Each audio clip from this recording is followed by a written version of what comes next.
ہم اس ملک میں رہتے ہوئے اپنے بچوں کو کیسے ریز کریں تاکہ ان کو ریڈیکلائزیشن سے بچایا جا سکے. اور دوسرا حصہ ہے ان کے سوال کا کہ بچوں میں ہم کیا کریں کہ وہ اپنے ریلیجن پر فخر محسوس کریں. ریلیجن پر شکر کریں. فخر کی نفسیات سے نکلی. اس نفسیات نے ہمارے پورے قومی وجود کو برباد کر کے رکھ دیا ہے. ہم ہمیشہ فخر ہی کی نفسیات میں مبتلا ہوتے ہیں. اللہ کا شکر کیجئے کہ اس نے شکر بچوں کو سکھائیے. اپنے آپ کو بھی شکر سکھائیے. یہ فخر کی نفسیات بڑی خطرناک نفسیات ہے. یہ دوسروں کے بارے میں حقارت پیدا کرتی ہے. تو اللہ کا شکر ہے اس نے ہمیں ہدایت دی. اللہ کا کرم ہے، اس کی عنایت ہے، ہم اس کا شکر ادا کرتے ہیں. تو ایک تو اس لفظ کو لغت سے نکال دیجئے. اللہ تعالیٰ نے بہت وضاحت سے کہا ہے کہ ان اللہ لا یحب کل مختال فخور. فخر کرنے والے اور شیخیاں بگاڑنے والوں کو اللہ پسند نہیں کرتا. ہمیں جو تعلیم دی گئی ہے وہ صبر اور شکر کی تعلیم ہے. یعنی کوئی مصیبت آ گئی ہے، تکلیف آ گئی ہے تو ہم صبر کریں. اور اگر کوئی نعمت ملی ہے، دین کی نعمت ملی ہے، ہدایت کی نعمت ملی ہے، یا کوئی اور دنیوی نعمت ملی ہے، مال ملا ہے، دولت ملی ہے، عزت ملی ہے، تو اس پر اللہ کا شکر ادا کریں، نہ کہ اس پر فخر کی نفسیات میں مبتلا ہو جائیں.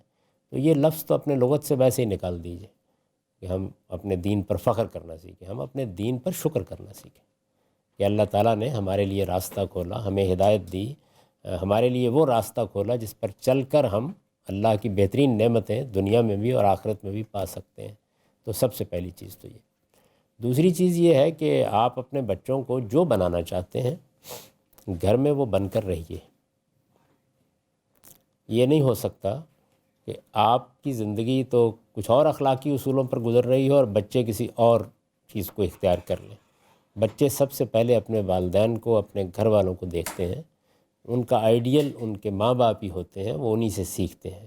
تو جو آپ اپنے بچوں کو بنانا چاہتے ہیں، میں تو جب بھی کبھی بچے کی پیدائش کی خبر دی جاتی ہے تو ہمیشہ میاں بیوی سے یہی کہتا ہوں کہ اب آپ کی لاؤبالی پن کی زندگی کا دور ختم ہو گیا.